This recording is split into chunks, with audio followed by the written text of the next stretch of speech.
स्वागत है आपका एबीपी गंगा में और मैं हूं आपके साथ आयुषी रेगी। और बुलेटिन की शुरुआत एक बड़ी खबर के साथ। आज अयोध्या आएंगे प्रधानमंत्री नरेंद्र मोदी। बड़ा दिन दीपोत्सव समारोह का शुभारंभ करेंगे पीएम।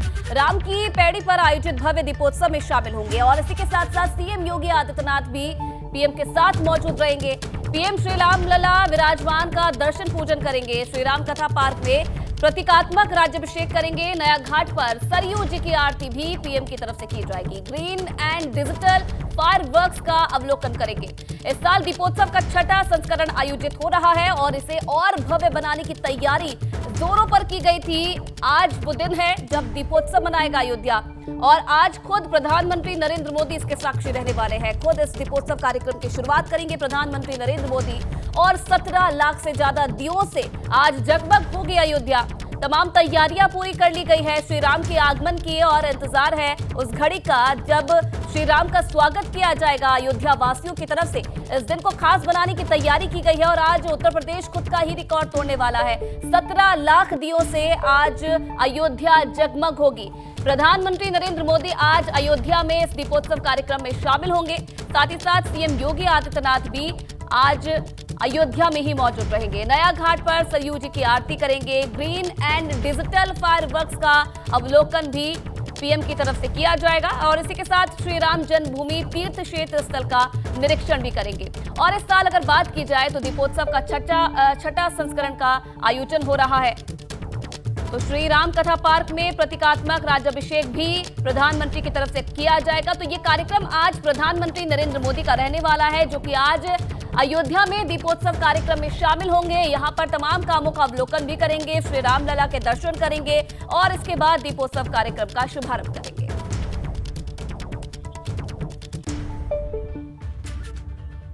तो राम की नगरी अयोध्या में भव्य दीपोत्सव की तैयारी हो चुकी है, यानी कि अयोध्या एक बार फिर से इतिहास रचने वाली है। पीएम मोदी खुद इस वर्ल्ड रिकॉर्ड की गवाह बनने वाले हैं। दरअसल अयोध्या में 17 लाख दिए जलाकर रिकॉर्ड बनने वाला है और इस महोत्सव में खुद पीएम मोदी और सीएम योगी शामिल होंगे। पूरा देश और पूरा प्रदेश महोत्सव का साक्षी बनने वाला है। छोटी दिवाली पर होने वाले इस महोत्सव में पीएम मोदी और सीएम योगी समेत तमाम दिग्गज शामिल होंगे। तो ये 3 तस्वीरें आप देखिए किस तरीके से तैयार है अयोध्या आज अपना ही रिकॉर्ड तोड़ने के लिए। विशेष लाइटनिंग से जगमग है और तमाम जो वॉलंटियर्स हैं उन्हें दीप जलाने के काम में लगाया गया है। तो अयोध्या में सिर्फ दीपोत्सव के दौरान 17 लाख दीप जलाने का रिकॉर्ड नहीं बनेगा, बल्कि भगवान राम की नगरी अयोध्या को कई और सौगात भी मिलने वाली है। प्रधानमंत्री नरेंद्र मोदी अयोध्या में 22 करोड़ की लागत से बने क्वीन हॉल मेमोरियल पार्क का उद्घाटन करेंगे। इसके अलावा अयोध्या को 5 करोड़ की लागत से बने सांस्कृतिक मंच ऑडिटोरियम की भी सौगात मिलने वाली है। प्रधानमंत्री नरेंद्र मोदी अयोध्या को 55 करोड़ लागत से तैयार पेयजल परियोजना का भी लोकार्पण करेंगे।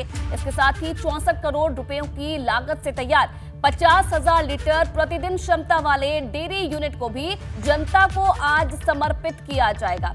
इसी के साथ साथ 9 करोड़ रुपयों की लागत से तैयार ड्राइविंग ट्रेनिंग इंस्टीट्यूट भी अयोध्या वासियों को आज समर्पित कर दी जाएगी। तो न सिर्फ दीपोत्सव कार्यक्रम बल्कि कई ऐसी योजनाएं हैं जो कि आज समर्पित करेंगे प्रधानमंत्री अयोध्या वासियों को।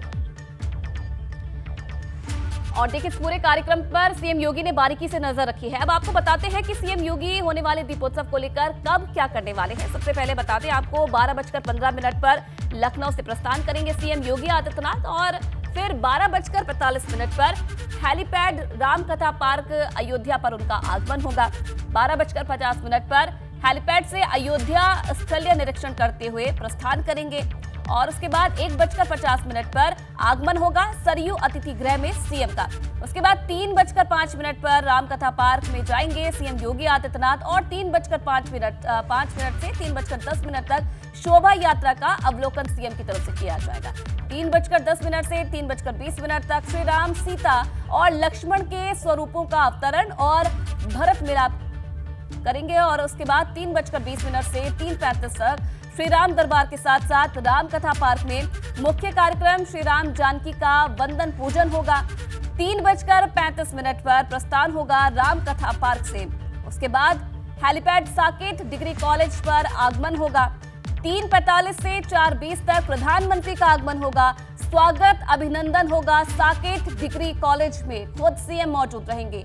4:25 पर प्रस्थान करेंगे साकेत डिग्री कॉलेज से और उसके बाद 4:30 पर वापस आगमन होगा श्री राम जन्मभूमि अयोध्या में 4:30 से 5:10 तक। प्रधानमंत्री द्वारा श्री राम जन्मभूमि में भगवान श्री राम लल्ला की पूजा अर्चना होगी और इस क्षेत्र का अवलोकन किया जाएगा, निरीक्षण किया जाएगा। 5:10 पर प्रस्थान होगा श्री राम जन्मभूमि से और उसके बाद प्रधानमंत्री द्वारा श्री राम राज्याभिषेक श्री राम कथा पार्क में किया जाएगा। 5:45 पर वापस सरयू अतिथि गृह में आगमन होगा और 6 बजे आगमन होगा नया सरयू घाट में, जहां सरयू जी की आरती की जाएगी नया घाट पर और इसके बाद समय है 6:15 जहां पर राम की पैड़ी पर आगमन होगा। 6:15 से 6:55 तक दीपोत्सव कार्यक्रम में शामिल होंगे सीएम और पीएम और इसके बाद 7 बजे से 7:15 तक ग्रीन एंड डिजिटल फायरवर्क्स का अवलोकन किया जाएगा। 7:20 पर प्रस्थान होगा नया सरयू घाट से। 7:30 तक आगमन करेंगे हवाई पट्टी अयोध्या और 7:30 से 7:35 तक प्रधानमंत्री की विदाई हो जाएगी। तो ये पूरा कार्यक्रम रहने वाला है, सीएम का 1-to-1 कार्यक्रम ये रहने वाला है और पूरे कार्यक्रम की जानकारी आपको दी है। और यूपी के पर्यटन मंत्री जयवीर सिंह ने अयोध्या के राम कथा पार्क की तैयारियों का जायजा लिया है। इस दौरान उन्होंने प्रधानमंत्री मोदी की जमकर तारीफ की, साथ ही दावा किया कि अयोध्या का दीपोत्सव शानदार होगा। तैयारियां अंतिम चरण में हैं, रिकॉर्ड बनने जा रहे हैं, आप दौरा भी कर रहे हैं, क्या इस बार नया है और क्या मैसेज दे रही है अयोध्या? ऐतिहासिक भव्य और दिव्यता के साथ इस बार का कार्यक्रम हो रहा है। Guinness book of world record में पुनः 18 लाख से ज़्यादा दियों के साथ हम लोग वर्ल्ड रिकॉर्ड बनाएंगे।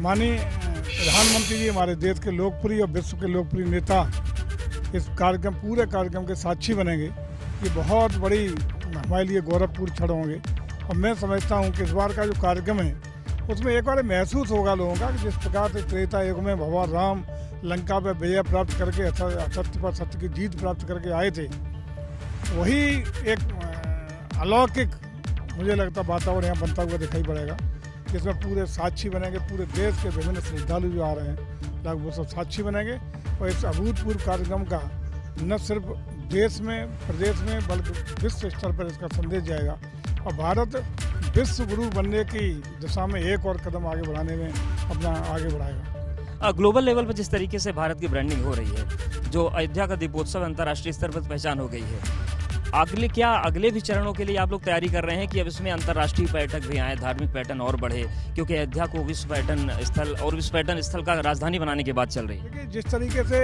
एक प्रैक्टिकल सफल हुआ है कि काशी में माननीय प्रधानमंत्री के द्वारा काशी कॉरिडोर का जब से लोकार्पण हुआ उसके बाद फुटफॉल गुणात्मक रूप से वहाँ बढ़ा है, 10 टाइम्स बढ़ा है और उसका परिणाम ये है कि आज न सिर्फ आध्यात्मिक और धार्मिक वातावरण की एक दशा मिली है, बल्कि वहाँ रहने वाले लोगों को, स्थानीय कारोबारियों को, व्यापारियों को, रिक्शे वाला, रेहड़ी वाले से लेके बड़े बड़े होटल वालों तक को, सब छोटे से बड़े कारोबारियों को गुणात्मक रूप से उनके राजस्व में वृद्धि हुई है।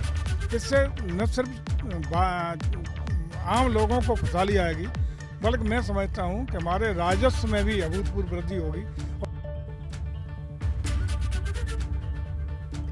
तो अयोध्या धाम दुल्हन की तरह सजी हुई है। एक एक घाट, गली मोहल्ले, सड़क रोशनी से नहाए हुए हैं और इस बार दीपोत्सव में 17 लाख से ज्यादा दीप जलाने की तैयारी हो रही है। इस बार अयोध्या के दीपोत्सव की धूम न सिर्फ भारत बल्कि दुनिया भर में दिखाई देगी, क्योंकि इस बार पीएम खुद दीपोत्सव में शामिल होने अयोध्या आ रहे हैं।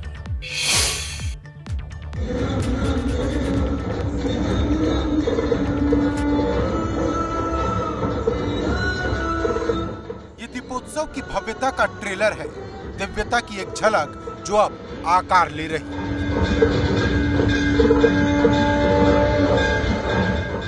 अयोध्या सज रही है, सज रहे हैं मठ और मंदिर, चौक और चौराहे, अयोध्या के घर और द्वार सब दीपोत्सव के लिए हैं तैयार। सरयू की लहरों को भगवान राम के अयोध्या लौटने का इंतजार है और अयोध्या उनके स्वागत के लिए तैयार है।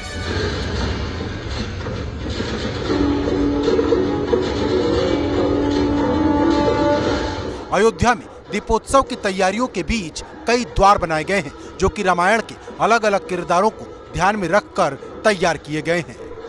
तो अयोध्या में इस वक्त जो रौनक है वो देखने लायक है। आप देखिए, इस वक्त हम लता मंगेशकर चौराहे पर हैं। थोड़े दिन पहले ही ये विशाल वीणा स्थापित की गई है, लेकिन ये खूबसूरती केवल इतनी ही नहीं है। यहाँ पर इतने द्वार बना दिए गए हैं श्रद्धालुओं के स्वागत में कि आप देखते रह जाएंगे। देखिए, ये एक द्वार जगमगा रहा है और रामायण या रामचरितमानस के जितने भी किरदार हैं सभी के नाम से एक द्वार बनाए गए और आप देखिए द्वारों की श्रृंखला यहाँ पर नजर आ रही है। अयोध्या के लिए ये दिवाली विशेष है, मेहमान विशेष हैं और तैयारी भी विशेष है।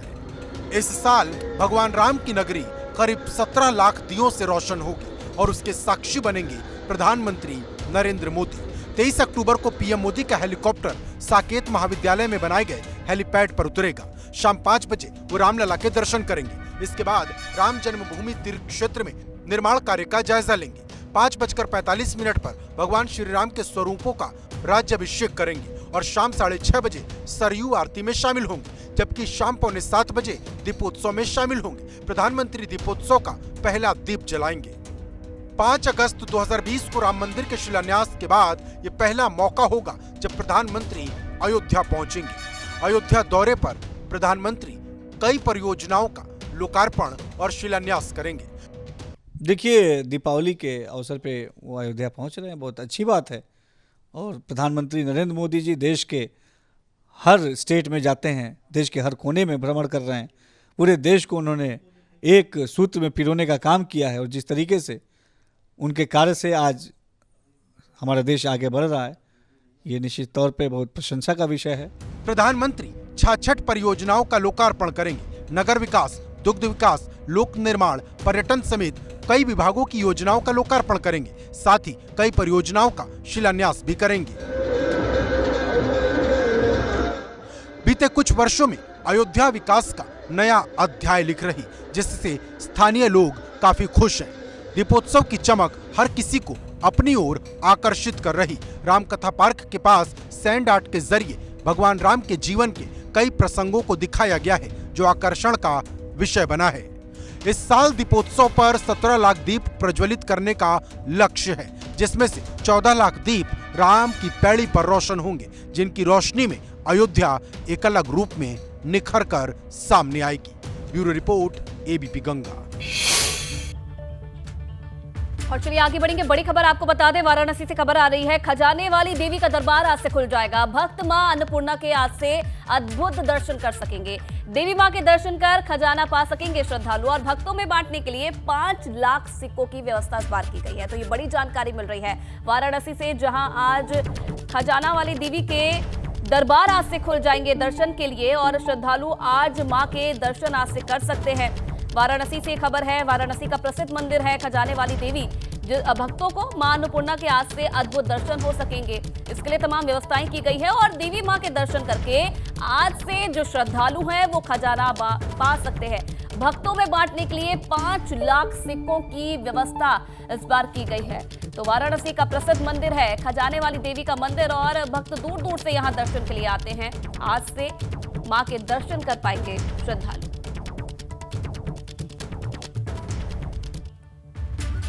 और अब खबर सहारनपुर से है। मदरसों के सर्वे में यह बहुत बड़ा खुलासा हुआ है, जिसमें 306 मदरसे गैर मान्यता प्राप्त निकले हैं, जिसमें दारुल उलूम देवबंद मदरसा भी गैर मान्यता प्राप्त निकला है, जो कि यूपी मदरसा बोर्ड में भी रजिस्टर्ड नहीं है। अब इसके बाद प्रशासन ने शासन को रिपोर्ट भेजने की तैयारी कर ली है।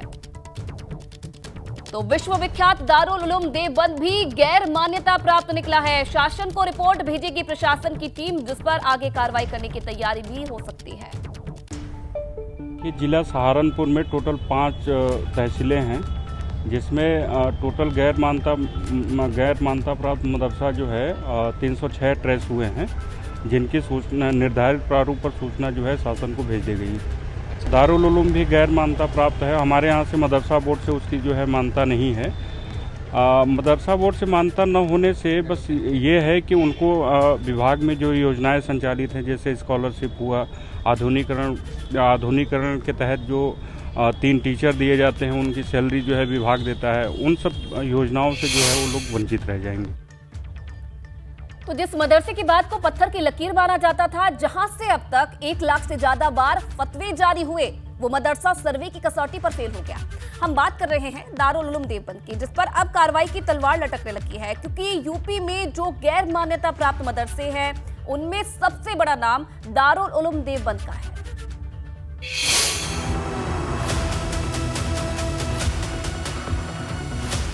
गैर मान्यता प्राप्त निकला देश का सबसे बड़ा मदरसा।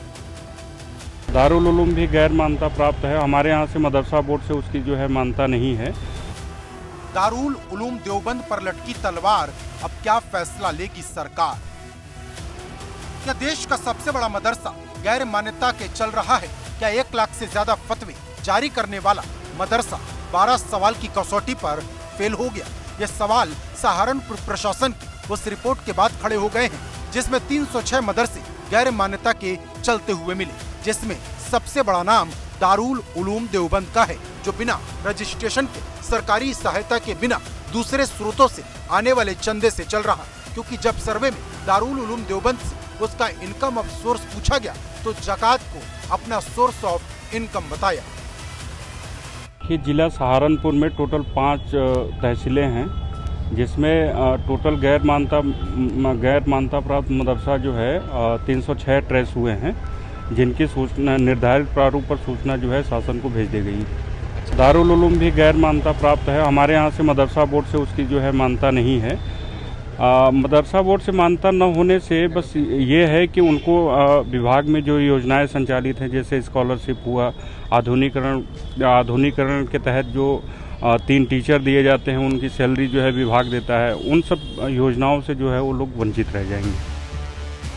दरअसल दारुल उलूम देवबंद मदरसे को 156 साल पुराना बताया जाता है, जो 1866 के तहत पंजीकृत हुआ। लेकिन जब देश आजाद हुआ तब भी ये मदरसा सरकार से नहीं जुड़ा। इसने यूपी सरकार और केंद्र सरकार से कभी अनुदान नहीं लिया। लेकिन अब इसके गैर मान्यता प्राप्त होने के बाद हड़कंप मचा है, क्योंकि ये वही मदरसा है जिसकी बात को पत्थर की लकीर माना जाता है। लेकिन अब इसके भविष्य पर भी सवाल खड़े होने लगे हैं, क्योंकि जब सर्वे शुरू हुआ था तब सरकार की तरफ से गैर मान्यता प्राप्त मदरसों के खिलाफ सख्ती से निपटने की बात कही गई थी। कानूनी दृष्टि से प्रदेश में जितनी भी गतिविधियां हैं उनको हम चलने देंगे। गैर कानूनी और असामाजिक गतिविधियों को बिल्कुल भी लागू नहीं। आपको बता दें कि यूपी में मदरसों के सर्वे की जो प्रारंभिक रिपोर्ट आई है उसमें करीब 7,500 ऐसे मदरसे मिले जो बिना मान्यता के चल रहे। इसमें मुरादाबाद में 585, सहारनपुर में 306, गोरखपुर में 142, गाजियाबाद में 139, बाराबंकी में 100, लखनऊ में 87, कानपुर नगर में 86, प्रयागराज में 78 और अयोध्या में 55 मदरसे गैर मान्यता प्राप्त मिलने की बात कही जा रही। हालांकि असली तस्वीर 15 नवंबर को साफ होगी, जब पूरी रिपोर्ट सरकार तक पहुंच जाएगी। प्रदेश से तकरीबन 7500 7,500 मदरसे गैर मान्यता प्राप्त चिन्हित किए गए हैं। हालांकि एग्जैक्ट फिगर इसकी आने में 15 नवंबर तक जिलाधिकारी के जरिए से शासन तक आकर के हम लोगों तक वो रिपोर्ट प्राप्त होगी। ये सर्वे सिंपल साधारण सर्वे है, स्कूलों की तरह, कॉलेजों की तरह, यूनिवर्सिटीज़ की तरह। इससे हमें एक डेटा प्राप्त होने वाला है, ताकि जो गैर मान्यता प्राप्त मदरसों में बच्चे पढ़ते हैं उनको भी हम गुणवत्तापूर्वक अच्छी शिक्षा दे सकें, बेहतर शिक्षा दे सकें। प्रधानमंत्री के सपने के तर्ज पर मुसलमान के बच्चे के एक हाथ में कुरान, एक हाथ में कंप्यूटर की तर्ज पे उनके विकास के लिए सर्वे हो रहा था। लेकिन अब सवाल इस बात का है कि इन 7,500 मदरसों में पढ़ने वाले बच्चों का क्या होगा, क्योंकि जब सर्वे हुआ था तो काफी हंगामा हुआ था, जिस पर दलील देते हुए सरकार ने कहा था कि उसका मकसद इन मदरसों के एजुकेशन सिस्टम को बेहतर बनाना है। अब सबकी निगाहें इसी बात पर टिकी हैं कि यूपी के मदरसों का सिस्टम सुधरेगा, और सुधरेगा तो गैर मदरसा प्राप्त मदरसों का क्या होगा। Bureau report, ABP Ganga.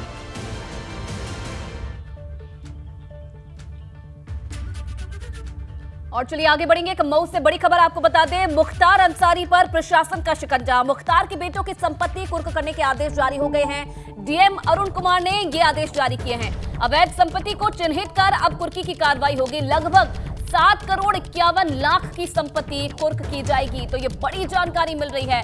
DM Arun Kumar ने इसके लिए आदेश जारी कर दिए हैं। मुख्तार के बेटों की मुश्किलें बढ़ती जा रही है। अवैध संपत्ति को चिन्हित करके कुर्की की कार्रवाई करने के आदेश दे दिए हैं और माना जा रहा है कि 7 करोड़ 51 लाख की संपत्ति है मुख्तार के बेटों की, जिन पर कुर्की की कार्रवाई की जाएगी।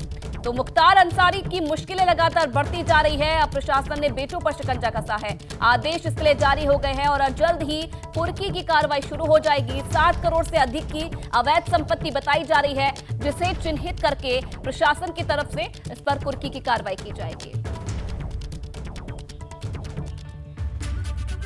और T20 वर्ल्ड कप में भारत पाकिस्तान के बीच मुकाबला ऑस्ट्रेलिया में आज खेला जाएगा। दोनों के बीच मेलबर्न में दोपहर 1:30 बजे से मैच शुरू होगा। दर्शकों में काफी उत्साह है दोनों टीमों के इस मैच को लेकर। तो दोपहर 1:30 बजे मैच की शुरुआत होगी। T20 वर्ल्ड कप में भारत और पाकिस्तान के बीच का आज मुकाबला ऑस्ट्रेलिया के मेलबर्न में दोनों टीमों के बीच मुकाबला खेला जाएगा। मेलबर्न में दोपहर 1:30 बजे से मैच शुरू होगा। दर्शकों में काफी उत्साह भारत पाकिस्तान के इस मैच को लेकर। तो दोपहर 1:30 बजे से मैच की शुरुआत होगी। T20 वर्ल्ड कप दोनों टीमों के बीच में खेला जाना है, जिसका मुकाबला आज ऑस्ट्रेलिया में होना है। दोनों टीमों के बीच में दोपहर 1:30 बजे मेलबर्न में ये मैच शुरू होगा। तो देखिए, जिस मैच पर देश और दुनिया की निगाहें टिकी हुई हैं, उस पर राजनीति शुरू हो गई है, क्योंकि असदुद्दीन ओवैसी को भारत का एशिया कप में पाकिस्तान ना जाना इतना चुभ गया है कि अब होने वाले भारत और पाकिस्तान के मैच में मुसलमान करने लगे हैं।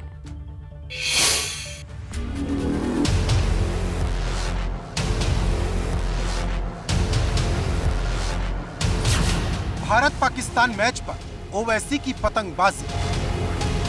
मगर नहीं पाकिस्तान, अब ये कल क्रिकेट मैच क्यों खेल रहे तुम? नहीं खेलना था। नहीं, हम पाकिस्तान नहीं जाएंगे, मगर पाकिस्तान से ऑस्ट्रेलिया में खेलेंगे। अब्बा शमी सिराज के नाम पर ओवैसी एंड कंपनी काम। हम भी चाह रहे कि कल शमी और हमारा बच्चा मोहम्मद सिराज खोल दे पाकिस्तान को पूरा। 23 अक्टूबर को भारत बनाम पाकिस्तान का मैच होने वाला है, जिसका खुमार पूरे देश पर चढ़ा है, क्योंकि जब जब भारत और पाकिस्तान आमने सामने होते हैं, क्रिकेट अलग ही लेवल पर पहुंच जाता है। लेकिन इस बार भारत और पाकिस्तान का मैच राजनीति का अखाड़ा बन गया है और इसे अखाड़ा बनाने वाले कोई और नहीं बल्कि AIMIM के अध्यक्ष असदुद्दीन ओवैसी हैं, जो जब भी बोलते हैं विवाद खड़ा कर देते हैं। और उन्होंने भारत पाकिस्तान के होने वाले मैच पर सवाल खड़े किए हैं, क्योंकि ओवैसी को पाकिस्तान में होने वाले एशिया कप में भारत के न जाने की बात इतनी बुरी तरह चुभ गई कि उन्होंने 23 अक्टूबर को होने वाले मैच में भी पाकिस्तान के साथ ना खेलने की बात कह दी। नहीं पाकिस्तान, अब ये कल क्रिकेट मैच क्यों खेल रहे तुम? नहीं खेलना था। नहीं, हम पाकिस्तान नहीं जाएंगे, मगर पाकिस्तान से ऑस्ट्रेलिया में खेलेंगे। अब्बा ये क्या मोहब्बत है? मत खेलो पाकिस्तान से। क्या होता नहीं खेले तो? एक होगा 1000-2000 करोड़ का नुकसान होगा टीवी का। मत खेलो आप। भारत से बढ़ के है 2000 करोड़ होगा, छोड़ दो। मन नहीं, पाकिस्तान को नहीं जाएंगे, मगर ऑस्ट्रेलिया में खेलेंगे। हाँ हो। लेकिन ओवैसी भूल गए कि BCCI ने पाकिस्तान में खेलने से मना किया है, पाकिस्तान से नहीं। लेकिन ओवैसी अब क्रिकेट मैच में भी हिंदू मुसलमान करने लगे हैं, जिन्हें लगता है कि अगर भारत पाकिस्तान के खिलाफ मेलबर्न में जीत गया तो जीत सबकी, लेकिन हार गया तो शमी और सिराज जैसे खिलाड़ियों की गलती देखी जाएगी। अब वो मैच कौन जीता कि नहीं मालूम, शेयर बनते। अरे क्रिकेट मैच है भाई, हमको क्या करने का है उससे? हम भी चाह रहे कि कल भारत जीते। हम भी चाह रहे कि कल शमी और हमारा बच्चा मोहम्मद सिराज खोल दे पाकिस्तान को पूरा। हम भी ख्वाहिश है, मगर नहीं, इनको नहीं। जीते तो जिंदाबाद, हारे तो ढूंढते कैसा हारे। अरे क्या है रे तुम लोगों को? क्रिकेट मैच है ये। भारत और पाकिस्तान के बीच ऑस्ट्रेलिया में होने वाले क्रिकेट मैच के ऊपर हैदराबाद के सांसद और MIM प्रमुख असदुद्दीन ओवैसी ने सवाल खड़े किए हैं। तंज कसते हुए उन्होंने पूछा कि आखिर भारत जब मैच जीतती है तो जश्न मनाया जाता, वहीं उसकी हार पर सवाल एक खास समुदाय से पूछा जाता है। उन्होंने मोहम्मद शामी और मोहम्मद सिराज का जिक्र किया और साथ ही ये भी सवाल किया कि आखिर इस मैच की जरूरत क्या है।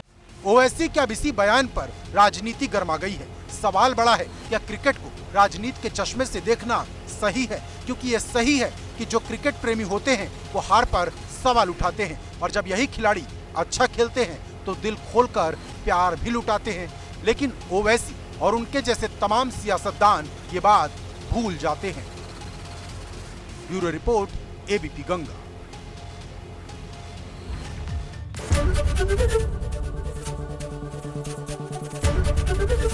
एबीपी गंगा, खबर आपकी, जुबान आपकी।